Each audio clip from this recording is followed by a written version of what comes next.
All right, welcome back to POP Podcast, everyone.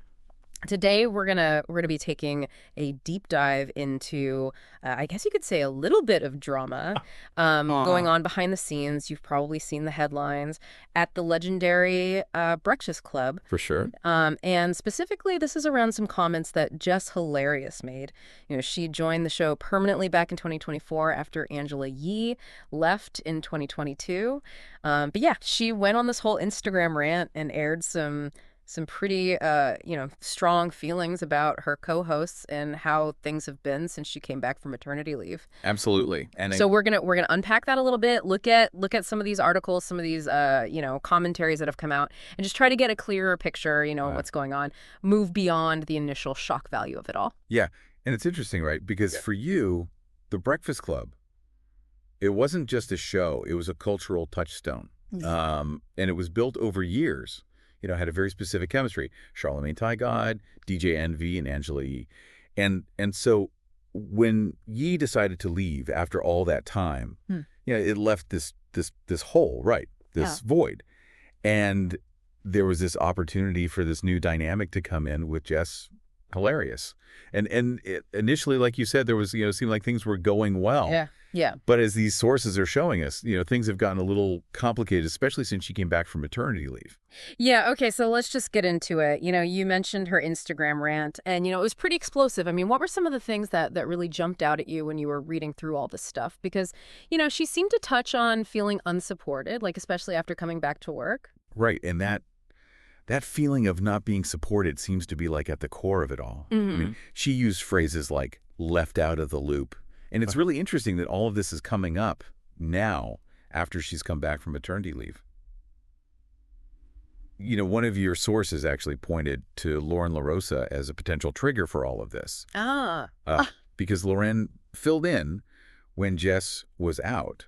And initially, Jess admitted that she felt kind of threatened by Lauren being there, especially because Lauren was doing her regular segment.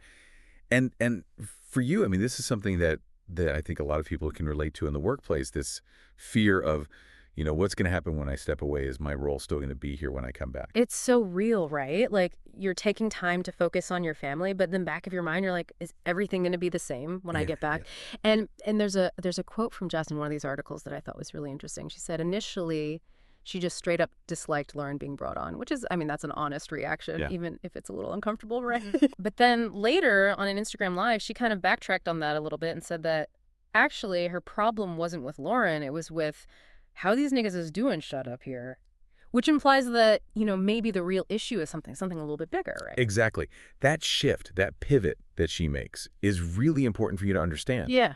Because while she might have initially been focused on Lauren because Lauren was the person filling her spot, it sounds like the real issue is with the dynamic that's already there and, implicitly how she's being treated by Charlamagne and DJ Envy, even though she doesn't name them specifically in that comment.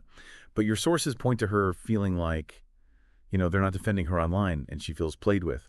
And, that language is really powerful. It suggests a breakdown, like a real breakdown in team cohesion. Yeah, and it's not even just her perception, right? Because one of the articles mentions that Corey Holcomb, the comedian, made like this really insensitive joke about how Jess would be replaced with someone talented after her pregnancy, which, just threw more fuel on the fire. Oh, wow. And Jess responded and she said, quote, "We supposed to be a team, but not one person comes to my defense at all, ever."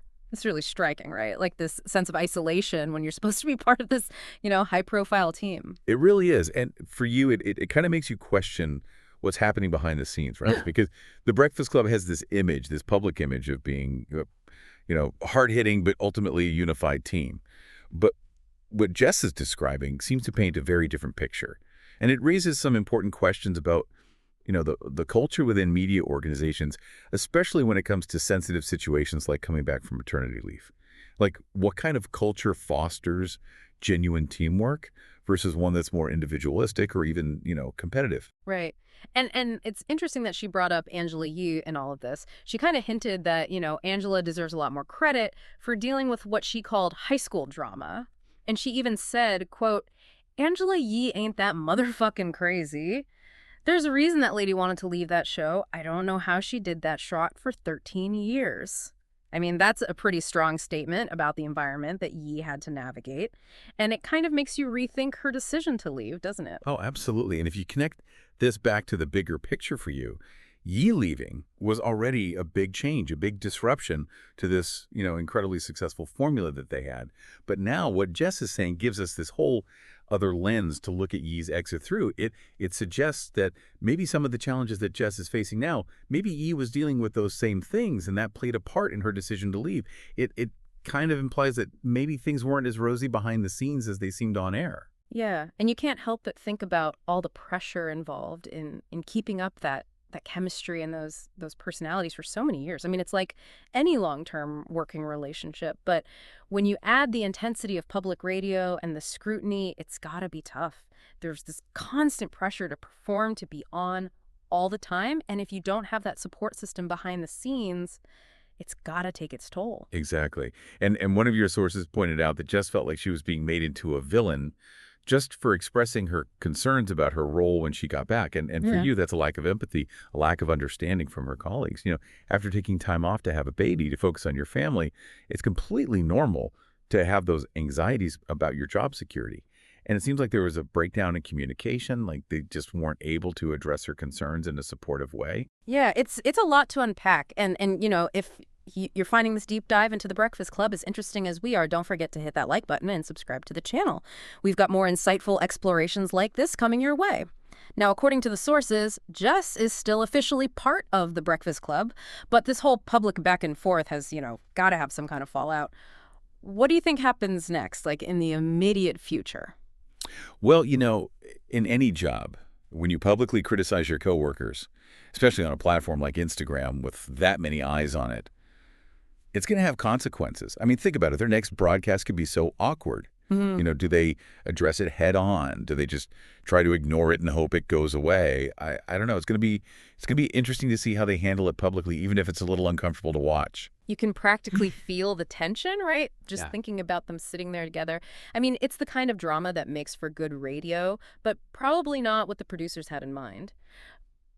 But it also makes you think about the long-term implications. Like, if Jess still feels unsupported, still feels like she's not being heard, can this working relationship actually last? That's the big question, right? The long-term question for you. I mean, any ensemble, especially one that's so reliant on that chemistry and that rapport, it all comes down to how they get along off air, how much respect they have for each other. If that's not there, if there's this sense of isolation and lack of support, it's just not going to be a good working environment. And then there's the audience, right? I mean, the Breakfast Club has this really loyal fan base. They've built that over years and years. And these comments, this public airing of grievances, it could change how the audience sees the show, how they see each of the hosts. I mean, will people start taking sides? Will it affect their engagement? That sense of authenticity, or at least the perception of it, it's so important in media. It's huge. If the audience starts to feel like what they're seeing on air doesn't match up with what's really going on behind the scenes, it can really damage that trust. And when trust is gone, people stop listening.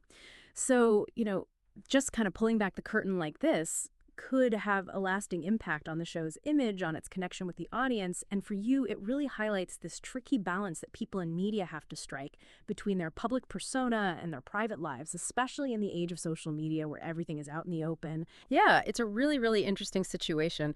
So to kind of wrap this all up, what does this mean for the Breakfast Club, and maybe even for ensemble radio and podcasting in general? I mean, Jess Hilarious' comments have really brought to light how complicated it can be to bring new people into these long-running shows, and how crucial it is to create an environment where everyone feels supported, especially when they're going through big life changes, like having a baby and then coming back to a really high-pressure job.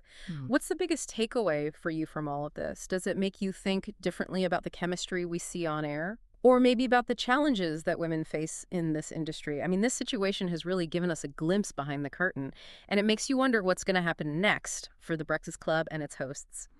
Thank you so much for joining us for this deep dive. If you found it insightful, please hit that like button and subscribe for more explorations of media and culture.